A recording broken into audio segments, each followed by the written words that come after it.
Sharing is caring. दोनों भाई नाश्ते की टेबल पर बैठे थे। प्रियंका, मेरा नाश्ता कहाँ है? भाभी, मुझे भी ऑफिस के लिए लेट हो रहा है। इस पर प्रियंका किचन में से दोनों के नाश्ते की प्लेट्स लेकर बाहर आती है। लो भाई, आप दोनों का नाश्ता। किसी को भी 1 मिनट का सब्र नहीं है। ये प्रियंका का ससुराल है, जहाँ कोई औरत ना होने की वजह से शादी वाले दिन से ही घर के साथ दोनों भाइयों की जिम्मेदारियां प्रियंका संभाल लेती है। दोनों भाई शांति से नाश्ता कर रहे होते हैं कि अंकुश अपने भाई की प्लेट से पराठे का एक टुकड़ा उठा लेता है। आपको पता है ना, मैं खाना शेयर नहीं करता, फिर भी मेरी प्लेट में से खाना जरूरी है क्या?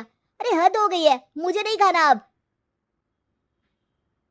अंकुर गुस्से में नाश्ता छोड़कर टेबल से उठ खड़ा होता है। अरे, ये कैसा बिहेवियर है अंकुर? एक टुकड़ा ही तो है।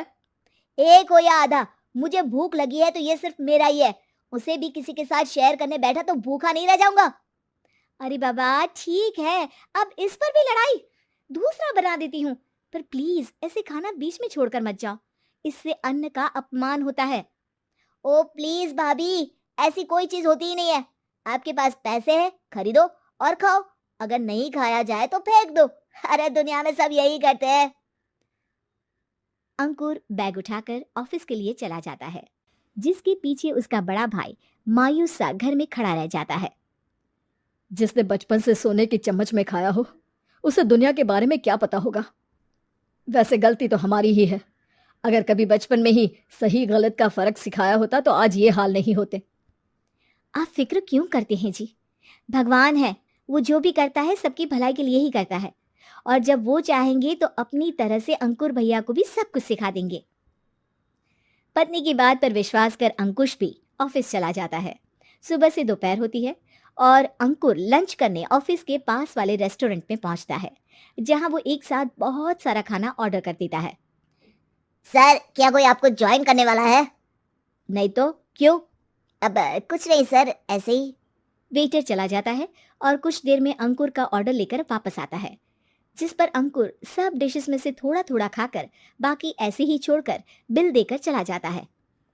वाह भगवान, तेरी माया। कहीं कोई एक एक टुकड़े के लिए तरसता रहता है, और ये 5 लोगों का खाना ऑर्डर करके एक का भी पूरा नहीं खाते। पैसे वालों की माया। वेटर टेबल साफ कर बचा हुआ सारा खाना लेकर रेस्टोरेंट के पीछे घूम रहे बच्चों के पास पहुंच जाता है, जिसे देख बच्चों के चेहरे खिल उठते हैं। वाह, आज इतना सारा खाना आया। थैंक यू भैया, भगवान आपको खाने की फैक्ट्री बना दे। अगर ये फैक्ट्री मेरी होती तो तुम लोगों को कभी किसी का झूठा बचा हुआ खाना नहीं खाना पड़ता। चलो तुम लोग खाओ, पर ध्यान रखो किसी को पता ना चले, नहीं तो मेरी नौकरी चली जाएगी।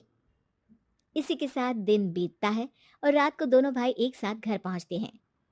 कुछ देर में सब डिनर करने बैठते हैं, जहां अंकुश अंकुर को समझाने की कोशिश करता है।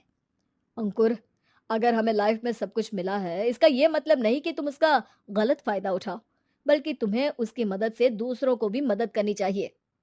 भैया, जिनके पास नहीं है उनकी वजह मैं तो नहीं ना। और ऐसे बहुत लोग हैं जिनके पास सब कुछ है, इसलिए अगर मैं एक इंसान कुछ नहीं करूंगा तो कोई फर्क नहीं पड़ने वाला। तुम्हारे भैया बस एक चीज समझाना चाहते हैं कि जिस चीज की हमारे पास कमी नहीं है, उसे बर्बाद करने से अच्छा है कि लोगों के साथ शेयर करें। इससे हम सिर्फ सामान नहीं, खुशियां भी बांटते हैं, और इसमें तुम्हारा ज्यादा कुछ तो जाएगा नहीं। भैया भाभी की बात सुन अंकुर कुछ बोले बिना उठकर चला जाता है।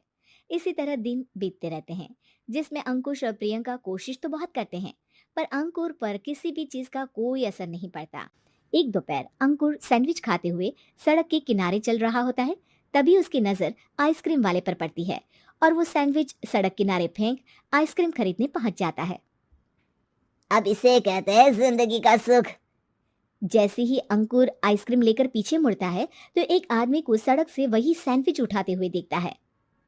वो आदमी बहुत कमजोर, गरीब, जैसे बहुत दिनों से खाना ना खाया हो वैसा लग रहा था।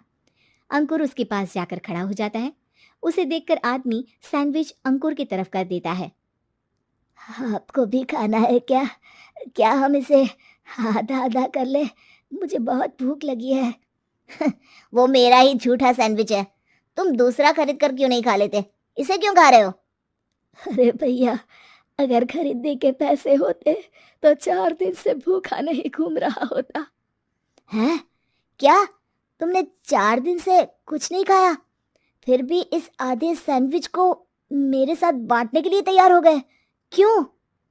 अरे भैया, पैसा नहीं है तो क्या हुआ, इंसानियत आज भी उतनी महंगी नहीं हुई, और ना ही उस पर अमीर गरीब का टैग लगा है जो हम उसे रख ना सके। पर अफसोस, आजकल लोगों के अंदर पोषण, खून या विटामिन से ज्यादा इंसानियत की कमी होने लगी है। आदमी की बातों से अंकुर को समझ में आ जाता है कि वो आज तक कितना गलत काम करता आ रहा था। इसके बाद से वो अपनी किसी के साथ शेयर नहीं करने और खाने को बर्बाद करने वाली आदत को छोड़ देता है।